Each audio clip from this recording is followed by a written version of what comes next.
اعوذ باللہ من الشیطان الرجیم بسم اللہ الرحمن الرحیم۔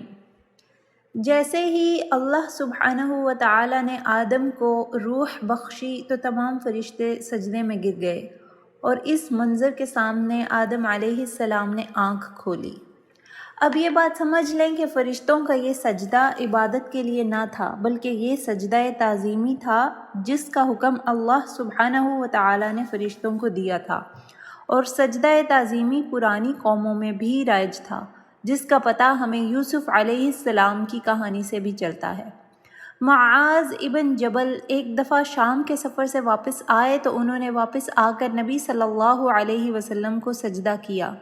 نبی صلی اللہ علیہ وسلم نے پوچھا کہ یہ کیا کر رہے ہو؟ تو انہوں نے فرمایا کہ میں نے عیسائیوں کو اپنے پادریوں کو سجدہ کرتے دیکھا ہے۔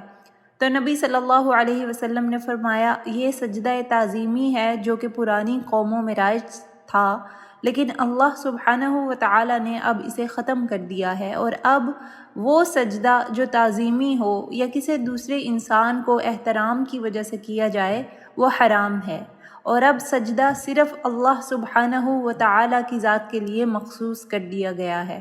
کیونکہ اللہ سبحانہ و تعالی نے اس امت کے ذریعے توحید کو ہمیشہ ہمیشہ کے لیے واضح کر دیا ہے۔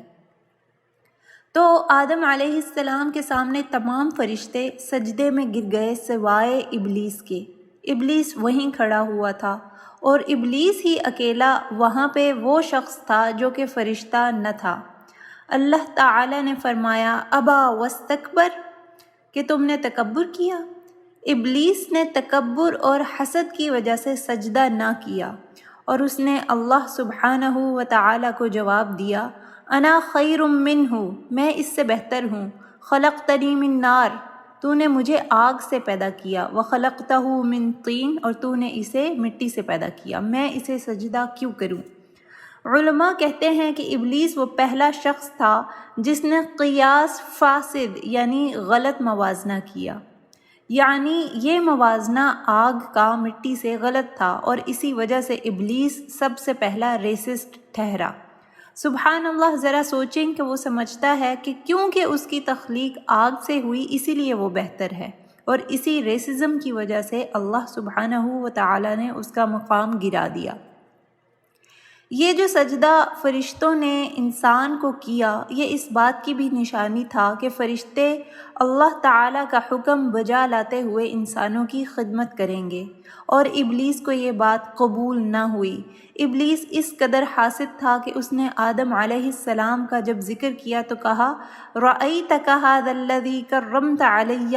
کہ اے اللہ کیا تو نے اس چیز کو میرے اوپر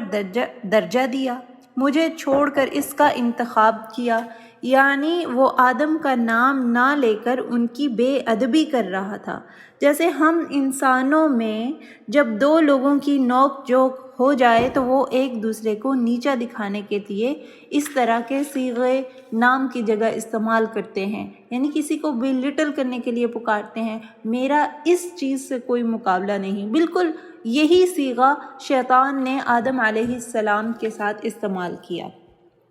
اور یہ شیطان کی ناشکری کا مظاہرہ ہے، کیونکہ اللہ سبحانہ و تعالی نے اسے دوسرے جنوں کے ساتھ تباہ ہونے سے بچایا، اسے فرشتوں کے برابر مقام دیا، اسے فرشتوں کی جیسی شکل دی، حتیٰ کہ جنت میں جگہ دی۔ آپ اس سے زیادہ کس چیز کا مطالبہ کر سکتے ہیں؟ لیکن پھر بھی وہ ناشکر گزار رہا، اور اسی ناشکری کی وجہ سے وہ تباہ ہو گیا۔ کیا اسے زمین میں حکومت دوبارہ ملی؟ نہیں، بلکہ اس سے جنت بھی چھن گئی، اور اس سے اس کی فرشتوں جیسی شکل چھن گئی، اور اسے ایک اگلی شکل دے دی گئی، اور وہ مردود ٹھہرایا گیا، اور اللہ سبحانہ و تعالی کی لعنت کا مستحق ٹھہرا۔ اللہ تعالی نے فرمایا اخرج منہا فإنک رجیم، کہ یہاں سے نکل جاؤ، تم رجیم ہو۔ اور اس سے ہمیں یہ سبق ملتا ہے کہ ناشکری اللہ سبحانہ و تعالی کی عبادت سے دوری کی وجہ بنتی ہے۔ ناشکری شیطان کا ہتھیار ہے، اور شیطان نے اللہ سے یہی کہا کہ میں انسانوں کو آپ کا ناشکر گزار بناؤں گا، ان کو ابھاروں گا کہ وہ آپ کی ناشکری کریں، کیونکہ اگر انسان ناشکرے ہوں گے تو وہ اللہ تعالیٰ کی عبادت سے خود بخود ہی دور ہو جائیں گے، اور یہ بات اسے پتہ ہے کہ وہ خود بھی اللہ کی عبادت سے اسی لیے دور ہوا ہے کیونکہ وہ ناشکر گزار ہے۔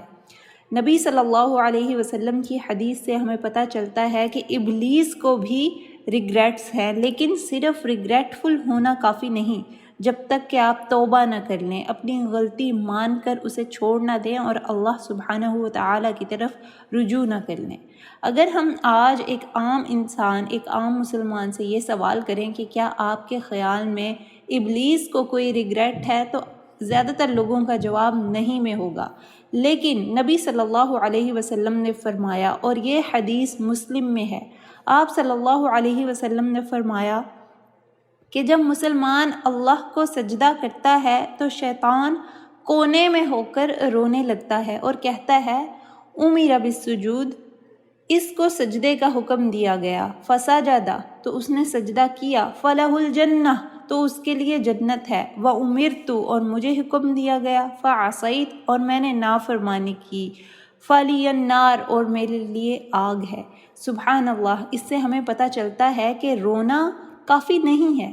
علماء کے مطابق گناہ کرنے کے بعد صرف رونا کافی نہیں، بلکہ توبہ کرنا، استغفار کرنا اور گناہ کو چھوڑنا ضروری ہے، اور شیطان ساری عمر جتنا بھی رو لے یہ اس کے لیے سود مند نہیں جب تک کہ اللہ سے معافی طلب نہ کرے۔ ابن کثیر کے مطابق شیطان 4 دفعہ رویا،